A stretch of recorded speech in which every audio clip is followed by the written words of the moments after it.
तो चले अपन chapter number 9 अवकल समीकरण। चैप्टर का फॉलो सुनो। देखो आपकी जो पुरानी वाली जो बुक है, पुरानी वाली बुक में 9.1 से लेकर 9.6 तक है। 9.1 से लेकर 9.6 तक है।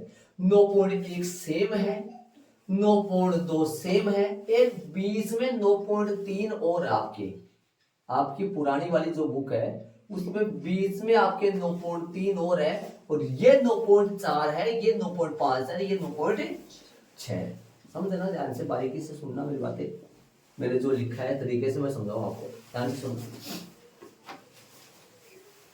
ये 9.1 आपके भी है, 9.2 है, 9.3 आपके है। वो नई एनसीईआरटी बुक के अनुसार हट गई, और ये आपके पुरानी वाली बुक में 9.4 है, ये 9.5 है, ये 9.6। अब सुनना ध्यान से। देखो मैं पहले आपको बताऊंगा, स्टार्ट करूंगा तो अवकल समीकरण होता क्या है मैं आपको बताऊंगा, लेकिन पहले ये देख लो अपन क्या क्या क्या पढ़ने वाले हैं, ये सुन लो आप ध्यान से। देखो 9.1 में अपन अवकल समीकरण की कोटि और घात पढ़ेंगे। अवकल समीकरण की कोटि कैसे निकाली जाती है और घात कैसे निकाला जाता है, ये अपन पढ़ेंगे। ये और ये मैं पहले बता देता हूं, ये अपने दैनिक जीवन में इतनी ज्यादा, मतलब दुनिया सारी इन्हीं से चल रही है। इनके आधार पर देखो, ये तो सबसे ज्यादा बहुत ज्यादा काम किया। मैं बताऊंगा प्रश्नों में, हिंदी वाले प्रश्न आएंगे उनमें अपने तरीके से समझेंगे। ये मतलब ये अपने आगे जाके, आगे यदि मैथ में आप जाओ प्रोसेस, तो ये आगे चलेगा, खूब सारा चलेगा। ये ध्यान रहे, ये आगे बहुत ज्यादा काम में आने वाला है। ठीक है, बहुत अच्छा चैप्टर है। अवकल समीकरण की कोटि और घात पढ़ेंगे 9.1 में। ठीक है, स्टार्ट करने से पहले अवकल समीकरण मैं बताऊंगा आपको, एक बार ये सुन लो क्या क्या पढ़ने वाले। 9.2 में पढ़ेंगे अपन अवकल समीकरण का व्यापक एवं विशिष्ट हल। देखो थोड़ा सा मैं ध्यान दो, अपन प्लस में सी लगा देते थे तो वो कौन सा समाकलन होता था, याद करो। निश्चित समाकलन होता था, वो निश्चित समाकलन नहीं होता था। समझ रहे हो क्या? प्लस में सी लगाते थे तो वो अनिश्चित समाकलन माना जाता, और सी की जगह हटाकर कोई संख्या लिख दे अपन तो वो कौन सा समाकलन होता था, निश्चित समाकलन होता। वैसे यहां बात है, यदि अपन प्लस में अचर पद आ जाएगा, सी का मान नहीं आएगा, तब तो व्यापक है बोलेंगे, और सी की जगह कोई संख्या पुट कर दे अपने, तब उसको क्या बोलेंगे, विशिष्ट हल बोलेंगे। अवकल 9.2 में अपन निकालेंगे, अवकल समीकरण दे देगा अपने को। 9.2 में अपने को अवकल समीकरण दे देगा, उसका व्यापक हल और विशिष्ट हल निकालेंगे। ठीक बात है।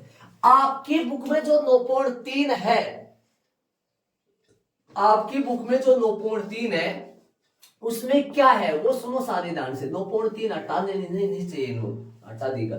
देखो अवकल समीकरण दे, इस 9.2 में क्या है, अवकल समीकरण देकर व्यापक और विशिष्ट हल पूछा है। मतलब अवकल समीकरण दे दिया, क्या पूछा है, व्यापक और विशिष्ट हल। 9.3 जो आपकी बुक में है उसमें क्या है, अवकल समीकरण का हल दे दिया और अवकल समीकरण पूछा है। उल्टा प्रोसेस हो गया, मतलब वापस सुन लो।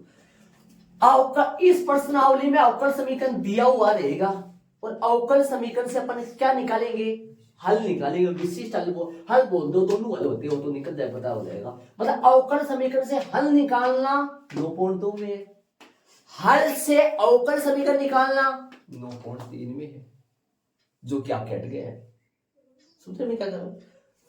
अवकल समीकरण से हल निकालना तो 9.2 में है, अवकल समीकरण दे देगा, हल अपने को निकालना पड़ेगा, ये तो 9.2 में है, और हल दे देगा और अवकल समीकरण बनाना वो 9.3 में, जो हट गया है, जो हट गया है। अब सुनो आगे, देखो ये वाली चीजें सुनो, समझ गए ये बात। ये तो कोटि घात, इसमें अवकल समीकरण दिया हुआ मिलेगा, अवकल समीकरण से हल निकालना है, और 9.3 जो आपकी बुक में है जो हटा दी गई है उसमें हल देखकर अवकल समीकरण पूछेगा। ठीक बात है। अब नीचे आ जाओ, प्रथम कोटि। देखो कोटि एक कोटि का भी होता है, दो कोटि का भी होता है, तीन कोटि का भी होता है, एक घात का भी होता है, दो घात का भी होता है, तीन घात का भी होता है। इनमें से अपन कौन सा उठा लिया, आप देखो नीचे रेड पेन से लाइन लिखी हुई है, प्रथम कोटि और प्रथम घात के अवकल समीकरण लेना है। अब इतने पढ़ने हैं। द्वितीय कोटि वो द्वितीय घाट के अवकल समीकरण पर फर्स्ट ईयर सेकंड ईयर आगे वाली क्लास में आप जाओगे तो पढ़ोगे।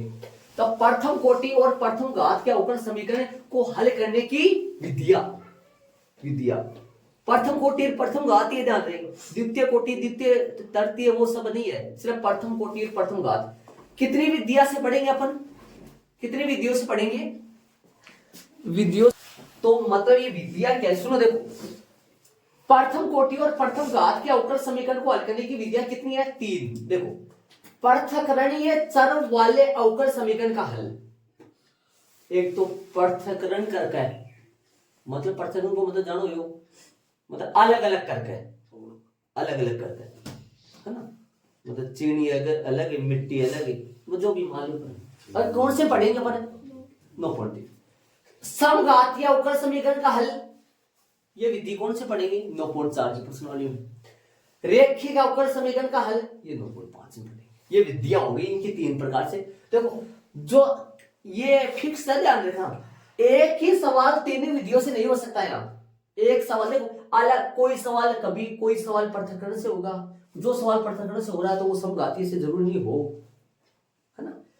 समघातीय से होने वाला अवकल रेखिक से नहीं होता है, रेखिक से होने वाला असमघातीय से नहीं होता है ना। कई कई ऐसे प्रश्न होता है जो 3 से हो जाते हैं, कई कई ऐसे प्रश्न होता है जो 2 विधियों से होता है, कई कई ऐसे प्रश्न होते हैं जो अलग एक से होता है। ऐसा हमें वहां पे समझाएंगे, अपन करेंगे।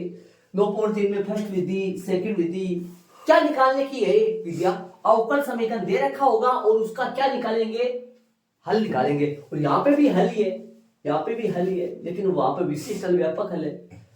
समझ गए, 9.3 आपकी हट गई। क्या हट गया आपके, हल देकर अवकल समीकरण निकालना, वो आपके हट गया, आपके समय उसमें नहीं।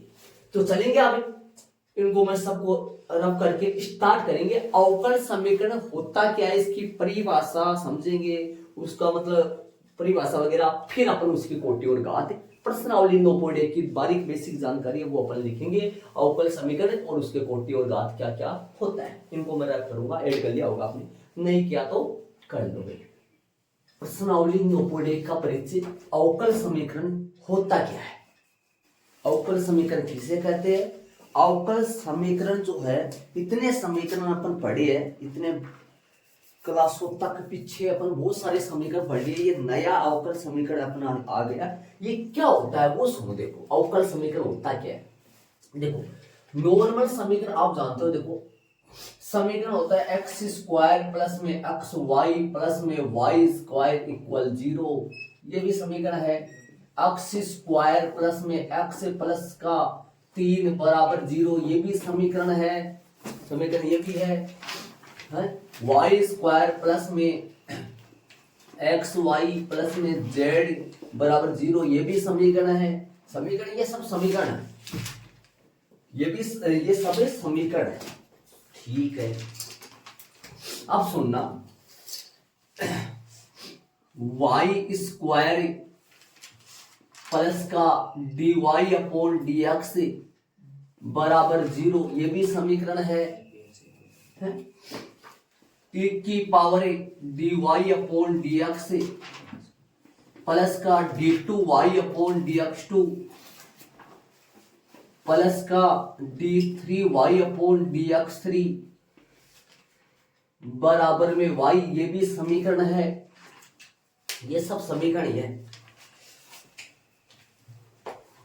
और मैं एक दो एग्जांपल और लेता हूं।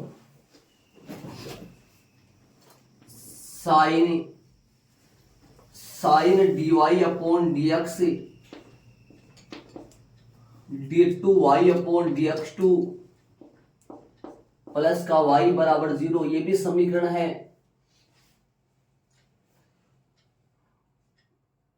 और D three Y upon D X three plus का Y double dash minus X Y बराबर 0, ये भी एक समीकरण है। अब देखो ध्यान देना, शायद आपको अंदाजा सा लगा होगा थोड़ा बहुत कि इनमें कुछ अलग चल रहा है, ये कुछ अलग तरीके से नजर आ रही है, ये कुछ अलग तरीके से नजर आ रही है, ठीक है।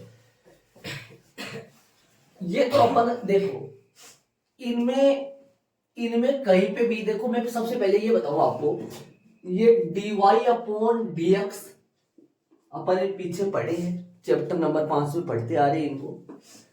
d2y अपॉन dx2 ये भी अपन जानते हैं। d3y अपॉन dx3 ये भी अपन जानते हैं। ऐसे चलते चलते चलते d की power n y upon dx की पावर n, ये क्या होते हैं, इनको अपन क्या कहते हैं, मैं बारीकी से ले रहा हूं, जीरो लेवल से ले रहा हूं, ध्यान से देखो गौर से। ये तीन क्या है, ये अलग लिए मैंने कुछ, है ना।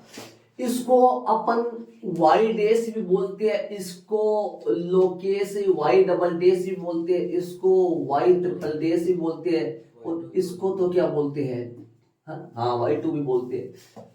तो देखो इसको y1 भी बोला जाता है, इसको y2 भी बोला जाता है, इसको y3 बोला जाता है।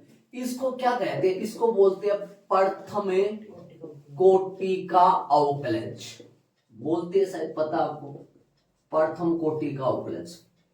इसको कहा जाता है द्वितीय कोटि का अवकलज, द्वितीय कोटि का अवकलज बोलते हैं इसको, अवकलज। इसको तृतीय कोटि का अवकलज बोलते हैं, तब तृतीय कोटि का अवकलज। ठीक बात है। इसको एन कोटि का अवकलज बोलोगे, क्यों नहीं।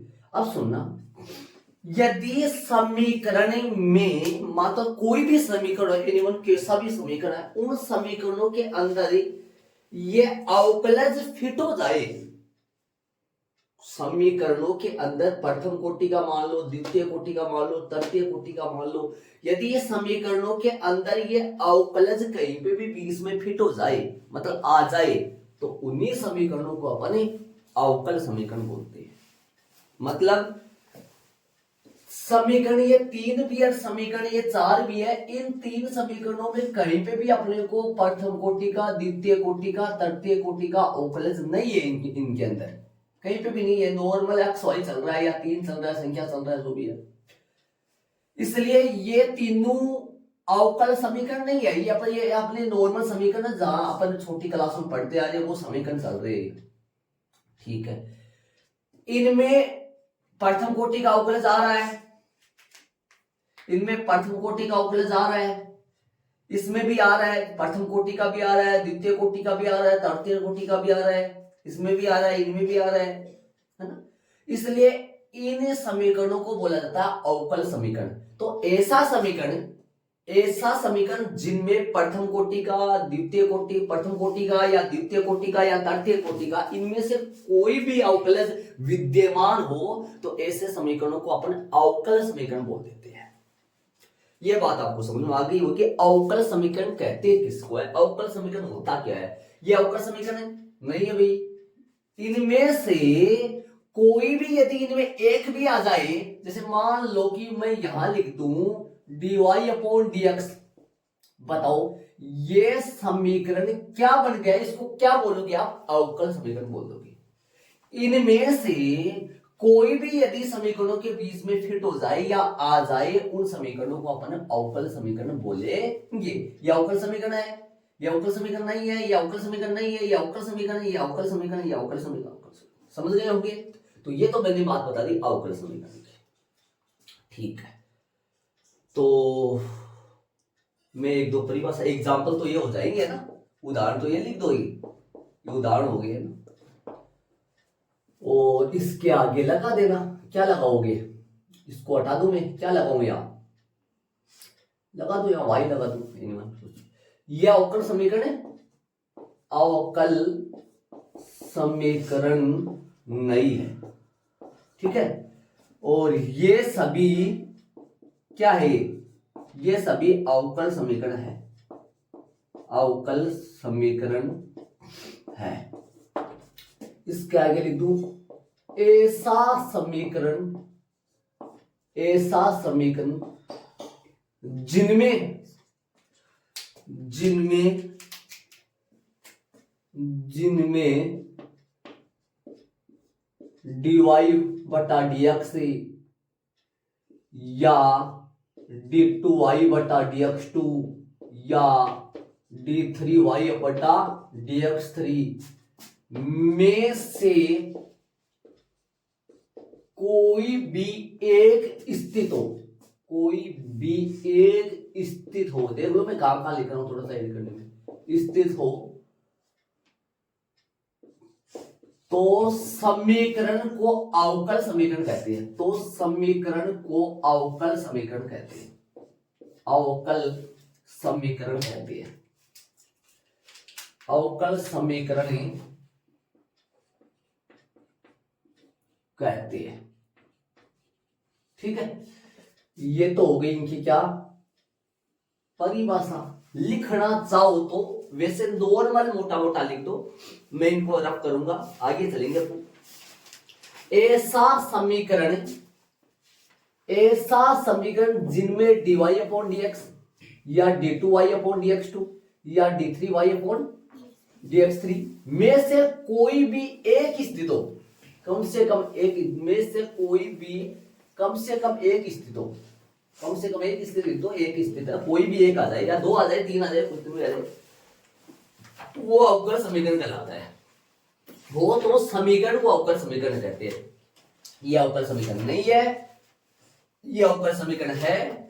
ठीक है, और इस साइड में ये डाल लो कि y1 y dash dy upon dx क्या कहलाता है, y2 y double dash d2y upon dx2 क्या कहलाता है, y3 y triple dash d3y upon dx3 क्या कहलाता है, क्या बोलते हैं वो।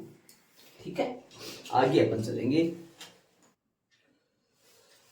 मैं बोल देता हूं, ऐसा समीकरण जिनमें dy अपॉन dx या d2y अपॉन dx2 या d3y अपॉन dx3 में से कोई भी कम से कम लगाना, या कम से कम एक स्थित हो, मतलब इनमें से कम एक स्थित हो, तो समीकरण को अवकल समीकरण कहते हैं।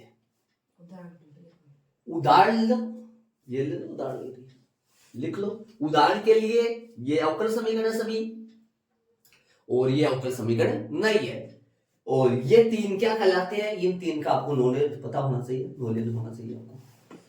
y dash y1 dy upon dx, y2 y double dash d2y upon dx2 द्वितीय कोटि का अवकलज स्वभाव।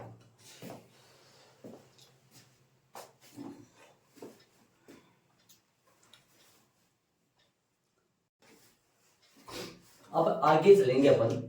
बहुपदीय अवकल समीकरण अपन जानते हैं। अवकल समीकरण ये होता है भाई, जब जैसे मान लो मैं बात करूं एक्स स्क्वायर प्लस में एक्स वाई प्लस में 3 बराबर 0, तो क्या ये अवकल समीकरण है? ये अवकल समीकरण नहीं है, नहीं है ना अवकल समीकरण। अवकल समीकरण, क्या ये अवकल समीकरण है? हाँ, ये अब अवकल समीकरण है, समझ गए? ठीक है। अब ये बहुपदीय अवकल समीकरण क्या होता है? अवकल समीकरण तो जानते हैं, बहुपदीय अवकल समीकरण सुनो। देखो, मैं एग्जाम्पल लेता हूं, कुछ एग्जाम्पल बहुपदीय अवकल समीकरण के लेता हूं और कुछ एग्जाम्पल बहुपदीय अवकल समीकरण के नहीं लेता हूं, ताकि आपको अंदाजा लग जाएगा। सुनो, मैं उदाहरण दे रहा हूं, सीधा उदाहरण लिख रहा हूं बहुपदीय अवकल समीकरण के। सुनना, पहला एग्जाम्पल में लिख रहा हूं dy अपॉन dx प्लस का y बराबर में 0। ठीक है, दूसरा एग्जांपल लिख रहा हूं मैं,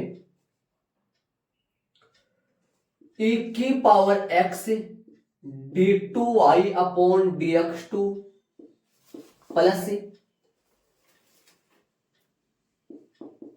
साइन x इंटू में d2y अपॉन dx2, इधर dy अपॉन dx कर दूं। मैं वो एग्जाम्पल लिख रहा हूं जो इनके उदाहरण है, बहुपदीय अवकल समीकरण के उदाहरण है। प्लस का y बराबर में 0। तीसरा एग्जाम्पल ले रहा हूं मैं, e की power x plus dy upon dx plus d2y upon dx2 का होल स्क्वायर और बराबर में 0। चौथा एग्जांपल ले रहा हूं मैं, d2y upon dx2, d3y upon dx3, d की power 3 y upon D x की पावर 3 प्लस का dy अपॉन dx का होल स्क्वायर बराबर 0। ये जो सभी के सभी उदाहरण जो है ना, ये किसके उदाहरण है? ये सभी के सभी है बहुपदीय अवकल समीकरण के उदाहरण है। ये बहुपदीय अवकल समीकरण के सभी एग्जाम्पल है। तो फिर ये वो एग्जाम्पल क्या है जो बहुपदीय अवकल समीकरण है नहीं है? वो सुनो। अब वो एग्जाम्पल ले रहा हूं मैं जो बहुपदीय अवकल समीकरण नहीं है, नॉर्मल अवकल समीकरण ही है ना।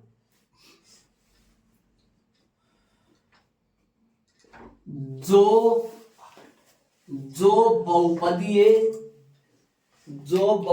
अवकल समीकरण नहीं है, जो बहुपदीय अवकल समीकरण नहीं है उनके एग्जाम्पल लिखेंगे। जो बहुपदीय अवकल समीकरण नहीं है, अवकल समीकरण नहीं है, उनके एग्जाम्पल ले रहा हूं मैं। सुनना ध्यान से, ये बात आप समझोगे ना तो सवाल कर पाओगे, और यदि ये 2-4 बातें आप समझ लिए ना तो प्रश्नावली 9.1 में कुछ भी नहीं है, एक चुटकी बजाएंगे और वो हो जाएगी। अब मैं एग्जांपल दे रहा हूं किनके? जो बहुपदीय अवकल समीकरण नहीं है उनके दे रहा हूं एग्जांपल। और ये एग्जांपल किनके है? जो बहुपदीय अवकल समीकरण है। ठीक है, पहला एग्जांपल दे रहा हूं मैं, e की power dy upon dx plus d2y upon dx2 की होल पावर d की पावर 2y dx की पावर 2 का होल स्क्वायर प्लस y बराबर 0। ये बहुपदीय अवकल समीकरण नहीं है, आपको अंदाजा लग जाएगा देखते ही। दूसरा ले रहा हूं मैं, साइन x प्लस में कोस d2y अपॉन dx2 प्लस का y बराबर में 0। ये भी बहुपदीय अवकल समीकरण नहीं है। ठीक है, तीसरा एग्जांपल लेते हैं। थोड़ा सा अंदाजा सा फील करो, देखिए महसूस करो थोड़ा। एक और एग्जांपल लेते हैं अपन,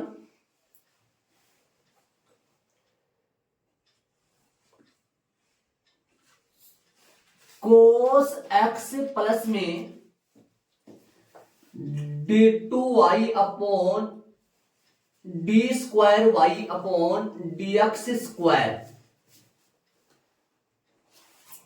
प्लस में e की पावर y डबल डैश बराबर में 0, बराबर में 0। ये भी बहुपदीय अवकल समीकरण नहीं है, ये बहुपदीय अवकल समीकरण नहीं है। और ये 4 बहुपदीय अवकल समीकरण है, ये 3 बहुपदीय अवकल समीकरण नहीं है।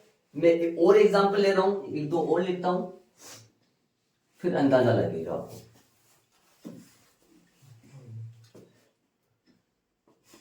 साइन y ट्रिपल डैश, इसका मतलब ये हो गया y की पावर 3 d की पावर 3 y बटा dx की पावर 3 प्लस का कोस y प्लस का dy अपॉन dx बराबर में 0 हो गया। अब अंदाजा कर लो, दोनों के 4-4 हो गए। ये तो बहुपदीय अवकल समीकरण है, ये बहुपदीय अवकल समीकरण नहीं है। कुछ महसूस करो, कुछ अंदाजा लगाओ, आप चीजों को देखो। थोड़ा 2 डिफरेंस दिखाई दे रहे हो तो उनमें भिन्नता तो आप मतलब अंदाजा तो देख ही सकते हो ना। तो अंदाजा अब लगाओ, वरना मेरे को तो बताना है ही है। देखो कोटि रहने दो, कोटि की बात ही नहीं है यहाँ, थोड़ा सा अंदाजा लगाओ आप। देखो सुनो, देखो डटू रुक गया भैया, अंदाजा लगाओ, महसूस करो दोनों को कि भाई ये तो अवकल समीकरण क्यों कहलाए, ये तो बहुपदी अवकल समीकरण, अवकल समीकरण तो सारी है, अवकल समीकरण तो सारी है। अवकल समीकरण क्या होता है, जब dy अपॉन dx या d2y अपॉन dx2, मतलब द्वितीय कोटि प्रथम कोटि का उनमें रहना चाहिए, है इनमें सभी में, ये अवकल समीकरण सभी है। लेकिन ये तो है बहुपदी अवकल समीकरण, ये बहुपदी अवकल समीकरण नहीं है। पहले बहुपदी अवकल समीकरण की परिभाषा तो नहीं बताएंगे, इनमें से देखो आप अंदाजा महसूस करो, है ना, ये देखो जो भी है मतलब इजी तरीके से बताऊंगा ताकि आपको समझ में आ जाए। देखो सुनो, यदि ऐसे बताओ, पहले तो आप ये बताओ, ये तीन जानते हो ना आप, dy upon dx, D square Y upon dx square, D cube Y upon dx cube, ये तीन जानते हो ना आप। ये तीन कौन है, ये तीन तो पता है ना, ये तीन ही आते हैं ज्यादातर, आपके तीन तक ही चल रही है, ये तीन जानते हो आप। और इनका घर का नाम भी अलग है भाई, दो दो नाम तीन तीन नाम होते हैं सबके। इसको वाई डैश भी बोलते हैं, इसको वाई डबल डैश भी बोलते हैं, इसको वाई ट्रिपल डैश भी बोलते हैं, और भी नाम है इनके, और भी नाम है, वाई वन भी बोलते हैं इसको, इसको वाई टू भी बोलते हैं, इसको नीचे वाला सर वाई टू ऐसे खाना लगी है, वाई डबल डैश भी बोलते हैं, और इसको वाई टू भी बोलते हैं, इसको वाई थ्री, इसको वाई ट्रिपल डैश बोलते हैं। सही बात है, समझ गए आप। ये बताओ, ये जो तीन है ना, ये तीन, यदि ये तीन साइन और कोस, टेन, कोसेक, कोट, सुनना मेरी बात ध्यान से सुनो, यदि ये तीन साइन, त्रिकोणमिति 6 घटक होते हैं त्रिकोणमिति के, sine cos tan cosec sec, है ना जो भी, यदि ये तीन कोण बन जाए, यदि ये तीन या तो कोण बन जाए या e की पावर में आ जाए, या ये तीन यदि कोण बन जाए, कोण बन जाए, कोण नहीं बन जाए, कोण बन जाए, है ना, यदि ये तीन साइन के साथ क्या बन जाए, कोण बन जाए, या e की पावर में आ जाए, तब वो बहुपदी अवकल समीकरण नहीं होता, अन्यथा होगा। मतलब यदि ये तीनों के तीनों एक की पावर में फंस जाए, या साइन के साथ, कोस के साथ, टेन के साथ, कोसेक के साथ, कोट के साथ, और कौन बच गया, कोट के साथ, यदि कोण बन जाए, थीटा बन जाए, तब वो बहुपदी अवकल समीकरण नहीं होता। इधर आओ, ई के पावर में फंसा हुआ है, ये बहुपदी अवकल समीकरण नहीं है। कोण बना हुआ है इसका, कोस थीटा, ये कोस के साथ कोण आया है, एंगल आया है, इसलिए ये बहुपदी अवकल समीकरण नहीं है राहुल। ये बहुपदी अवकल समीकरण क्यों नहीं है, क्योंकि e की पावर में फंसा हुआ है ऊपर, ये कोण बन रहा है, यहां साइन के साथ एंगल आ रहा है, समझ लो। एक एग्जांपल और दो, आपको अंदाजा सा लगेगा, देखना, dy अपॉन dx और साइन x प्लस का y बराबर 0, क्या ये बहुपदी अवकल समीकरण है? हाँ, ये बहुपदी अवकल समीकरण है, क्योंकि साइन के साथ कोण का काम तो कौन कर रहा है, अक्ष कर रहा है, बल्कि ये तो अलग है, स्वतंत्र है, इसलिए बहुपदी अवकल समीकरण है। समझ गए आप, ये नॉर्मल बात है। यदि सुनो, नॉर्मल e के पावर में फंस जाए, या साइन के साथ, कोस के साथ, टेन के साथ, कोसेक के साथ, कोट के साथ, सेक के साथ कोण बन जाए, थीटा बन जाए ना, थीटा बन जाए, तब वो बहुपदी अवकल समीकरण नहीं होता है। इसलिए बहुपदी अवकल समीकरण जो नहीं होते हैं ना, उनकी घात परिभाषित नहीं होती है, इनकी घात नहीं निकाल सकते अपन, इसलिए मैंने ये समझाया आपको। चले, ये बात समझ गए आप। अब मैं कोटि और घात में चलूंगा, फिर अपन उदाहरणों में चलेंगे। नॉर्मल इतना ही था। अवकल समीकरण क्या होता है जानते हो? अवकल समीकरण भी दो प्रकार के होते हैं, कोई बहुपदी अवकल समीकरण होता है, कोई बहुपदी अवकल समीकरण नहीं होता। कौन होता है कौन नहीं होता सब समझ गए होंगे, शायद ध्यान से देखा होगा आपने।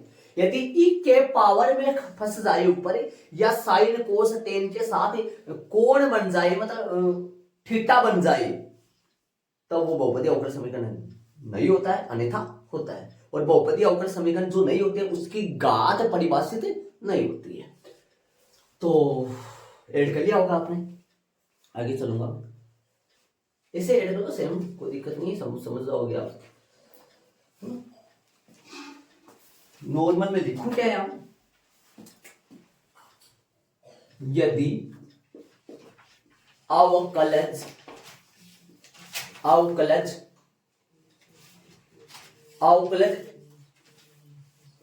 ई की पावर यदि अवकलज ई की पावर में हो, यदि अवकलज ई की पावर में हो, समझ गए, ई की घात में हो, या साइन कोस टेन है और कोसेक सेक व कोट के साथ कोण बनकर आए, इसके आगे लिख दो आप, तब वो अवकल बहुपदी अवकल समीकरण नहीं होता है। क्या लिखा मैंने, यदि अवकलज, कौन होता है अवकलज, अवकलज जानते हो आप, तीन होते हैं अवकलज, Y dash, Y double dash, Y triple dash. यदि अवकलज ई की पावर में हो, ई की पावर में हो, या sine cos tan cosec sec व कोट के साथ कोण बन जाए, कोण बनकर आए, तब बहुपदी अवकल समीकरण नहीं होते हैं। ऐसे लिख लो, लिखना चाहो तो इसके आजू बाजू में ये लिख लो सब, मैं आगे चलूंगा। सर इसकी परिभाषा नहीं है, इसकी परिभाषा तो वो होगी, वो बाकी क्या परिभाषा है इनकी परिभाषा नहीं है, ये देखो परिभाषा है तो लिख सकते हैं, लेकिन परिभाषा से मतलब क्या निकलेगा वैसे। देखो ऐसी परिभाषा है, ऐसा समीकरण जिनमें, सुनो, ऐसा समीकरण जिनमें अवकलज स्वतंत्र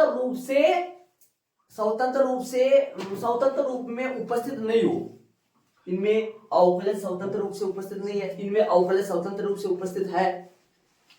ऐसा समीकरण जिनमें अवकलज स्वतंत्र रूप से उपस्थित नहीं हो, वो तो क्या कहलाता है, बहुपदी अवकल समीकरण नहीं होता है, अन्यथा वो बहुपदी अवकल समीकरण होता है। अब आगे चलेंगे कोटि और घात।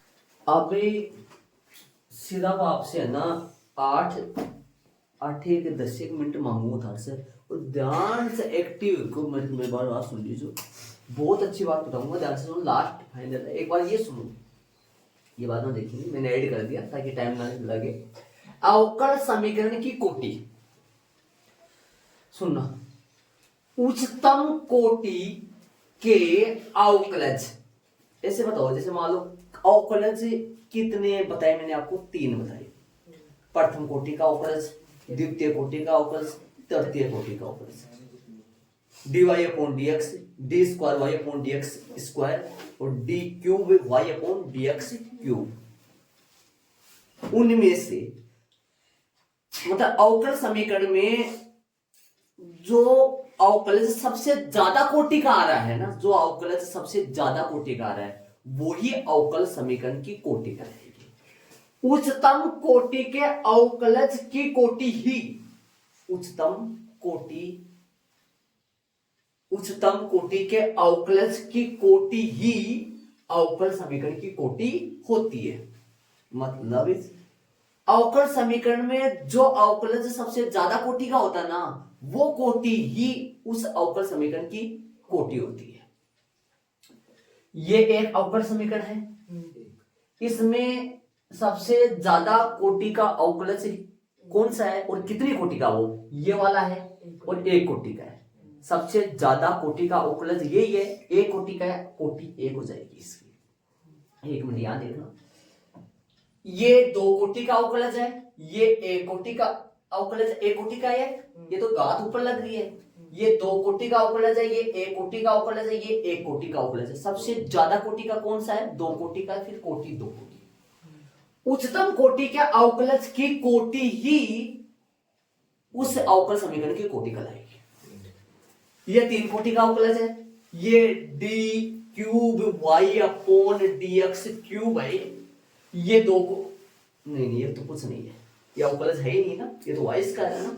ये 1 कोटि का अवकलज है, ये 3 कोटि का अवकलज है। सबसे ज्यादा कोटि वाला अवकलज कितने कोटि का हुआ? 3 कोटि का हुआ, इसलिए इसकी कोटि 3 होगी। समझ गए होंगे स्टैंडर्ड बात। नीचे आओ, घात देखो। उच्चतम कोटि के अवकलज की उच्चतम घात ही, जो उच्चतम कोटि का अवकलज है ना, उसकी सबसे ज्यादा सबसे बड़ी जो घात है ना, वो ही उस अवकल समीकरण की घात होगी। जैसे एक मिनट मैं दूसरा एग्जांपल लेता हूं, इनको मत देखना, एक बार इधर आओ, एक मिनट ध्यान से सुनना। D square Y upon D X square plus D square Y upon D X square का होल पावर 3 प्लस का वाई बराबर 0। एक मिनट ध्यान से सुनो। पहली बात तो ये है कि घात पता करने से पहले घात देखना है तो पहले ये पता करो कि वो बहुपदीय अवकल समीकरण है या नहीं है। यदि वो बहुपदीय अवकल समीकरण नहीं है ना, तब उसकी घात परिभाषित नहीं होगी। तो क्या ये बहुपदीय अवकल समीकरण है? हाँ जी, ये बहुपदीय अवकल समीकरण है, इसकी घात परिभाषित होगी। तो कौन सी होगी? उच्चतम कोटि के अवकलज। देखो यहां कोटि की बात करें तो ये 2 कोटि का है और ये भी 2 कोटि का है। कोटि तो इसकी कितनी होगी? 2। लेकिन जो उच्चतम कोटि का अवकलज होगा ना, उसकी जो सबसे बड़ी घात होगी ना, वो अवकलज की घात, वो अवकल समीकरण की घात होगी। मतलब जो उच्चतम कोटि का अवकलज होगा ना, उसकी जो सबसे ज्यादा घात होगी ना, वो घात अवकल समीकरण की होगी। इसकी कोटि भी सबसे ज्यादा है, इसकी कोटि भी सबसे ज्यादा है, दोनों की कोटि सबसे ज्यादा है। लेकिन इनमें से ये दोनों उच्चतम कोटि का अवकलज है, ये दोनों उच्चतम कोटि का अवकलज है। इन दोनों में से जिसकी घात सबसे ज्यादा है ना, वो अवकल समीकरण की घात होगी। मतलब इसकी घात 1, इसकी घात 1 या कुछ भी घात नहीं हो तो इसकी घात कितनी है? 1 है। इसकी घात 3 है, तो बताओ इस अवकल समीकरण की घात कितनी होगी? 3। इधर पढ़ो एक बार ध्यान से। उच्चतम कोटि के अवकलज की उच्चतम घात है, सबसे ज्यादा कोटि वाले अवकलज की सबसे बड़ी घात ही अवकल समीकरण की घात होती है। समझ गए होंगे से? लेकिन सबसे पहले घात देखने से पहले वो बहुपदीय अवकल समीकरण होना चाहिए। यदि वो बहुपदीय अवकल समीकरण नहीं है तो वो घात परिभाषित नहीं होगी, ध्यान रखना। नोट में मैंने 2 पॉइंट लिखे। जो अवकल समीकरण बहुपदीय अवकल समीकरण नहीं है, उस अवकल समीकरण की घात परिभाषित नहीं होती है। दूसरा पॉइंट लिखा है, किसी अवकल समीकरण की कोटि व घात धनात्मक पूर्णांक ही होती है। मतलब 1 2 3 4 प्लस का ही होता है। कई बार ऐसा होता है, देखो आपको कई बार ऐसा बता दिया जाता है dy अपॉन dx प्लस का y डबल डैश बराबर में 0। नहीं, इसको y करो। अब बताओ इसकी कोटि कितनी है? मैं पूछूं आपसे, मतलब कोटि क्या होती है? सबसे ज्यादा, सबसे बड़ी कोटि वाला, सबसे ज्यादा कोटि एक ही है इसमें। तो कोटि कितनी इसकी? 1। घात की बात करो, क्या ये बहुपदीय अवकल समीकरण तो है? क्या ये बहुपदीय अवकल समीकरण तो है ना? लेकिन इसकी घात कितनी आ रही है? dy अपॉन dx की घात कितनी आ रही है? 1/2, 1/2। 1/2 कभी घात होती ही नहीं है ना। अपरिभाषित तो ऐसा अपरिभाषित तो तब होती है जब बहुपदीय अवकल समीकरण नहीं हो। ये तो बहुपदीय अवकल समीकरण तो है, मतलब परिभाषित तो होगी, लेकिन घात कभी भी बट्टे में नहीं आती है। पूर्ण धनात्मक पूर्णांक मतलब जानते हो, प्लस का 1 प्लस का 2 प्लस का 3। लेकिन यहाँ घात 1/2 आ रही है, ऐसा नहीं हो सकता। इसलिए अपन दोनों पक्षों का वर्ग कर देंगे, दोनों पक्षों का वर्ग कर देंगे ऐसी कंडीशन है ना। वर्ग कर देंगे, वाई को पहले जाके वर्ग करेंगे, लेकिन ध्यान रखिए माइनस वाई चला जाएगा ताकि ये होल स्क्वायर ना हो। तो इसकी घात कितनी बन जाएगी? होल स्क्वायर से इसकी घात कितनी बन जाएगी अपने पास? 2 कैसे बन जाएगी? 1 बन जाएगी, 1 घात हो जाएगी। समझ रहे हो क्या? ऐसा आपके ऐसे सवाल नहीं आगे वाली क्लासों में मिलेंगे आपको, बड़े बड़े सवाल ऐसे का सवाल नहीं मिलेंगे आपको घात 1 2 मिले जाएंगे। ठीक है, इस बात का ध्यान देना, मैंने बताया ऑलरेडी ये चीज, बाकी ऐसा नहीं मिलेगा आपको। चलो तो आ जाओ इधर, लिख दे इनको, समझ गए होंगे। कोटि क्या हुआ, अवकल समीकरण में ऐसा अवकलज जिसकी कोटि सबसे ज्यादा है, वो ही क्या होगा, उस अवकल समीकरण की कोटि होगी। और एक बात, अवकल समीकरण की जिसकी उच्चतम कोटि है, मतलब जिससे अपन कोटि निकाले, घात भी उससे ही निकालेंगे अपन। कोटि किससे निकाले अपन, कोटि इससे मान लो चाहे इससे मान लो, है ना, घात भी अपन उसी से निकालेंगे। जो सबसे ज्यादा कोटि का है ना, उसकी जो सबसे ज्यादा घात है वो आएगी। ठीक है, आ जाओ, इसकी कोटि पता चल गया, कितनी है कोटि इसकी, एक, घात एक। ठीक है, इधर आओ, कोटि दो, और घात जिससे अपन कोटि निकाल रहे हैं ना, घात भी उसकी देखनी है। क्यों, क्योंकि उच्चतम कोटि के अवकलज की उच्चतम घात ही उस अवकल समीकरण की कोटि हुई। कोटि इससे निकाला हो या कोटि इससे निकाले है, इससे निकाले हैं, घात भी इसकी देखनी है, एक, तो फिर एक है। इधर आओ, इसकी कोटि तीन है, और घात इसकी परिभाषित है नहीं है, क्योंकि ये बहुपदी अवकल समीकरण है ही नहीं।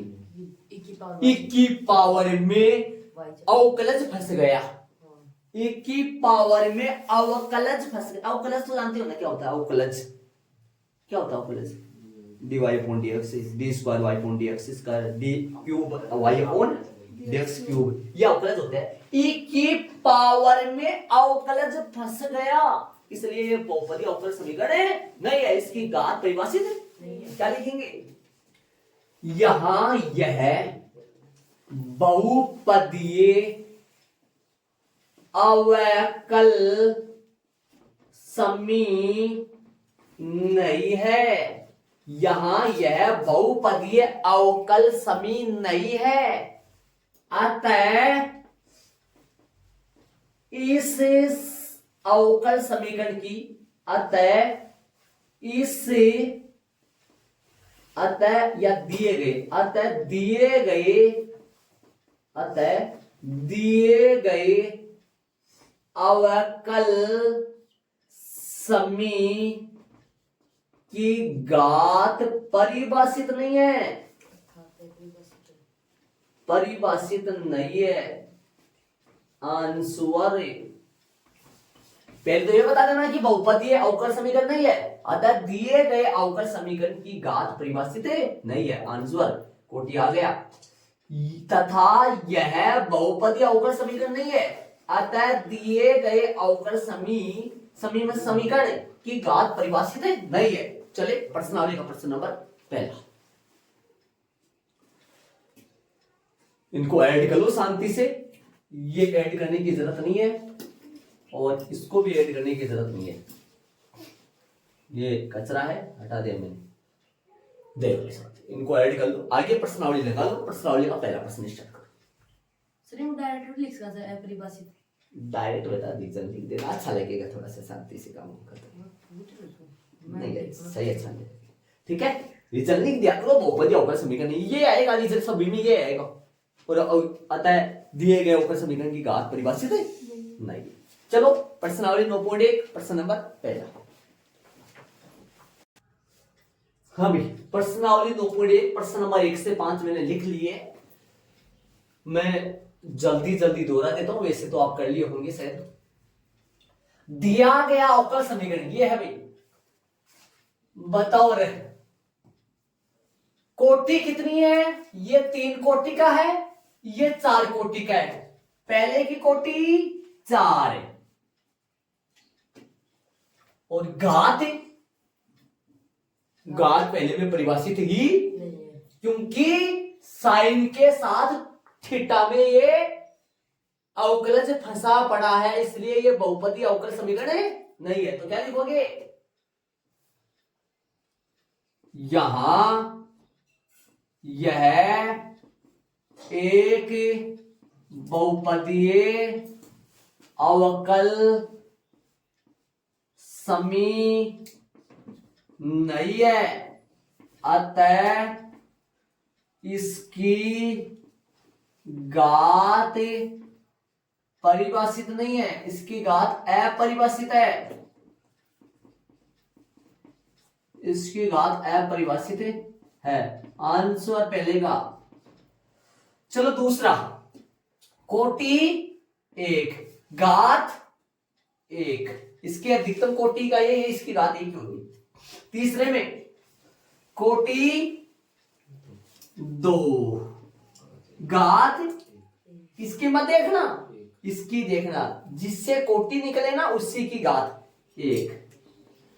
तीसरा कोटि 2 घात परिभाषित नहीं है। चौथा है कि अच्छा तीसरा ये हो गया, चौथा है। तो घात परिभाषित नहीं है क्योंकि कोस के साथ एंगल बन गया, कोस में फंस गए। तो क्या लिखोगे, तथा यहां यह बहुपदीय अवकल समीकरण नहीं है, बहुपदीय अवकल समीकरण नहीं है। अतः इस अवकल समीकरण की, इस अवकल समीकरण की घात परिभाषित नहीं है, घात परिभाषित नहीं है। आंसर देख लो। चले पांचवे में, कोटि कितनी है 2, घात कितनी है इसकी, अधिकतम कोटि वाले अवकलज की घात 1, ये इसका आंसर। देख लो, मैच कर लो, मिला लो। आगे चलेंगे प्रश्न नंबर 6 में। हाँ भाई चले अपन, मैंने लिख दिया 6 से 12। बोलो इधर आओ, करे ऐसे। कोटि 3 वाला है, 2 वाला है, 1 वाला है, मतलब सबसे ज्यादा कोटि, उच्चतम कोटि कितनी आ रही है, 3 है, 3। और उच्चतम कोटि की अधिकतम घात, जिससे आप कोटि निकालो ना, घात भी उससे, उच्चतम कोटि 3 वाले की अधिकतम घात 2 है। ये घात 3 मत बता देना, यहाँ देखो अधिकतम घात 3 आ रही है, तो 3। उच्चतम कोटि जो होती है, जिसकी होती है ना, उसकी घात देखनी है अपने को। उच्चतम कोटि कितने की, इस 3 वाले की है, तो 3 वाले की अधिकतम घात 2, तो फिर 2 आई। चलो आइए, कोटि 3 घात, इसकी कोई भी घात नहीं है तो फिर घात 1। आंसर लगा दिया मैंने। आगे 8, कोटि 1 घात 1, ऐसे मत बोल देना परिभाषित नहीं है, इसकी पावर में x आ रहा है, न कि अवकलज फंसा हुआ है ना। हाँ 1। चलो कोटि 2 कोटि 2 घात, ये नहीं सबसे ज्यादा, नहीं समझ रहे हो ना, जिसकी अधिकतम कोटि है उससे की घात 1। चलो इधर कोटि 2, बोलो तो कोटि 2 घात 1, परिभाषित मत बोलो, साइन के साथ y आ रहा है। हाँ इसमें घात ही पूछा है प्रश्न नंबर 11 में, विकल्प का प्रश्न है ये। घात अपरिभाषित हो गया इसका। यह एक बहुपदीय अवकल समीकरण नहीं है, इसलिए इसकी घात परिभाषित नहीं है, परिभाषित नहीं है। अतः विकल्प बी सही है, डी सही है, डी सही है। यह एक बहुपदीय अवकल समीकरण नहीं है, यह अवकल समीकरण लिखा है मैंने, अवकल समीकरण नहीं है, इसलिए इसकी घात परिभाषित नहीं है। विकल्प बी सही है। इसकी कोटि 2, विकल्प ए सही है। ये भाई कंप्लीट हो गई प्रश्नावली 9.1, अच्छी तरीके से क्लियर हुआ आपके 9.1 का बेसिक और उसके सभी उदाहरण और सभी प्रश्न कंप्लीट हो गए। प्रश्नावली 9.2 में अपन कल से स्टार्ट करेंगे, एक बायोडाटा के साथ पहले समझेंगे चीजों को, फिर अपने स्टार्ट करेंगे।